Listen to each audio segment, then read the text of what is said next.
If you're looking for a book about a fake summer fling between a stand-in girlfriend and a handsome business heir that becomes way too real, I've got just the book for you.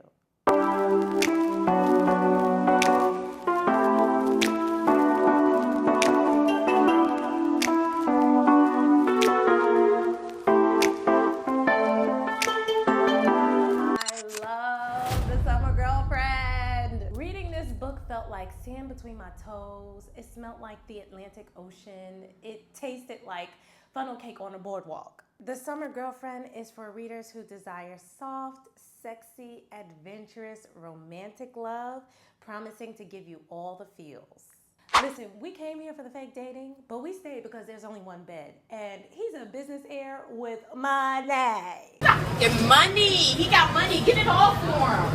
The chemistry and attraction is instant, but the burn is slow, which is how I like my romance. Jeremiah worked for Noelle's love and never overstepped her boundaries to pursue his feelings for her. A true gentleman. Noelle Lewis is a down-on-her-luck bridesmaid for hire who also works at a bookstore to make ends meet while she's saving up to go back to college to finish her degree. And life has dealt her a pretty tough hand.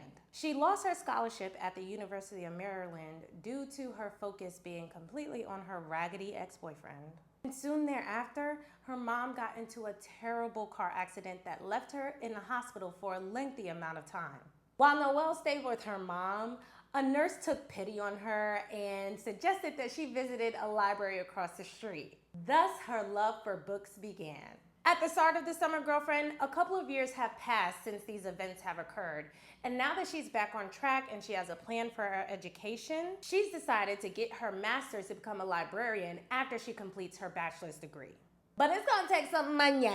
Now, Noelle has a great, extremely friendly personality, which makes her the perfect bridesmaid for hire. And her ability and knowledge to talk about books of all genres is unmatched. So it only makes sense that she feeds that passion by working at a bookstore. What I loved about Noelle's character journey is that every event of her life, everything that happened to her had to happen for her to be in the right place at the right time to meet Jeremiah. The trials and the tribulations of her life weren't in vain. Each step, each moment, whether good or bad, led her to cross paths with Jeremiah. Speaking of Mr. Man, Jeremiah Smith II is the grandson of a renowned businessman and CEO named Jeremiah Smith, who started Smith Sweets in the 60s with Jeremiah's grandmother, Minnie. Now, Jeremiah may have lived the majority of his life with a silver spoon, but he had his fair share of troubles as well. And when his grandfather confronted him at their summer beach house about the path that he was on,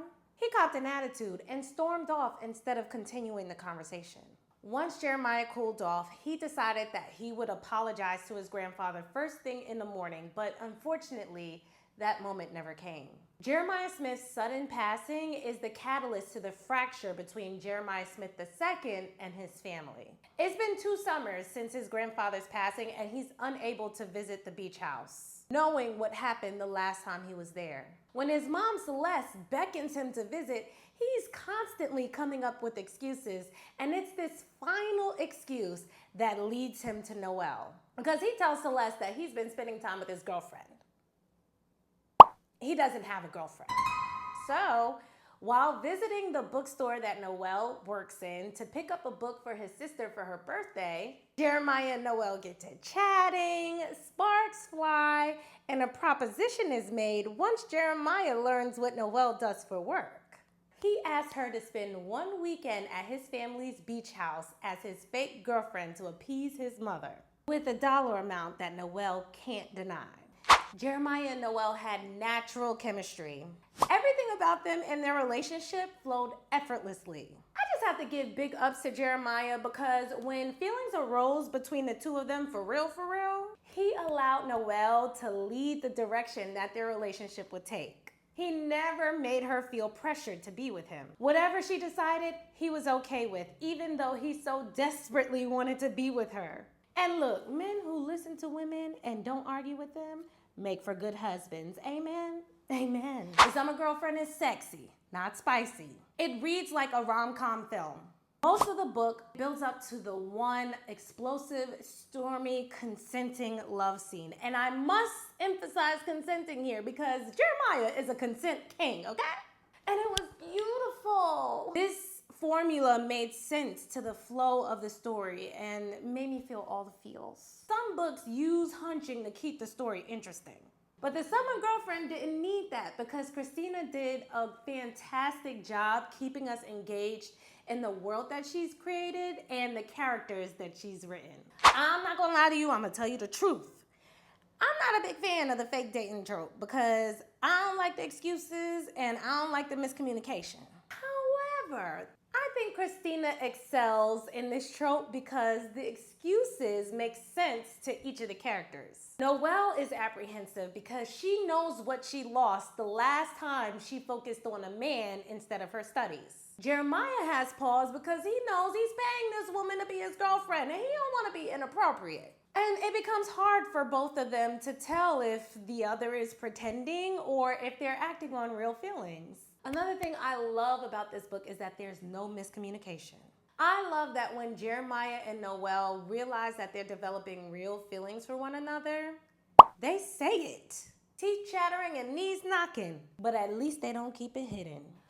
That being said, there's piss in the dating pool. And once it became clear that feelings were involved, I didn't like that they needed to be convinced so bad to be with one another. Now, Noelle was more of a holdup than Jeremiah. She needed way too many pep talks from different people before she was confident enough to pursue a relationship with him.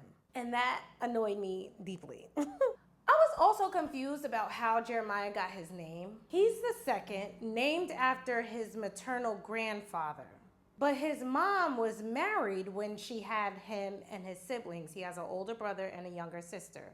Now, unless his dad's last name is also Smith, I was really scratching my head trying to figure out how he's the second to his grandfather.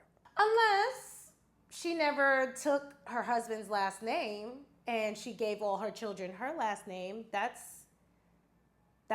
would be a reason, I guess.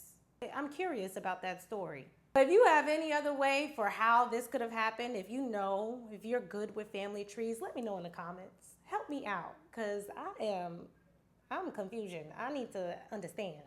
My favorite moments in The Summer Girlfriend were when Noelle and Jeremiah would just lay around and talk about books, or when Noelle would read passages from the books that she's reading to Jeremiah.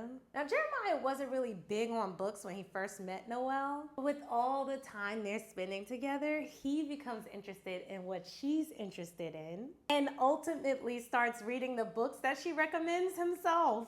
God, I see what you've done for others. This is probably my favorite quote from the book, okay? Spellbound, Noelle found herself leaning down onto the counter toward Jeremiah. He grinned as their eyes locked.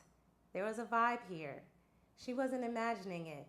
She read tons of romance novels about characters living their everyday lives, and then boom, an alluring, smooth-talking stranger materialized at the most unexpected moment, and everything changed.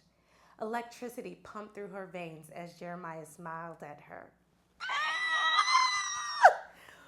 I love me a meet cute. I love it. I love it. I love it. The Summer Girlfriend is a 4.5-star read. It's the perfect book for this summer, and I highly recommend you read it if you haven't already. And if you have, sound off in the comments with your thoughts about the book. I need to know. I love discussing books with you guys, so please don't be shy. Comment away. This will be my last book review for the remainder of the summer. It's time for me to take a break and enjoy the warm weather. I'm so proud of my consistency and of what I've been able to accomplish with my channel thus far. And I hope that you'll be back when I return in the fall. However, I won't be fully gone because I am a co-host on the official Gold 2 podcast with author Serafini. Those episodes will drop later on in the summer, and I am so excited for you to join us in the conversation. And if you haven't read Gold and Gold 2, and you want to know what I'm talking about, you want to be in the conversation, it's time to pick those books up and get to reading. Okay? That's it for now. Thank you so much for watching. Be sure to like, share, and subscribe to this YouTube channel. Turn on that notification bell so that you'll be notified every time I post. Be sure to follow me on all social media at Candace_Atkins. I just made a Pages account. I'm gonna put all my information here so that you can follow me. Right now I have 0 friends. So be my friend. I'll be your friend. I'll follow you back. Find me, okay? Let's be friends on Pages. I love that app. It's Black woman created. It's beautiful visually, aesthetically. So I definitely recommend for everyone to join that app and get active. Amen? And follow me. Make me your friend. I'm going to be your friend too. I promise. Again, thank you so much for watching. And as always, stay booked.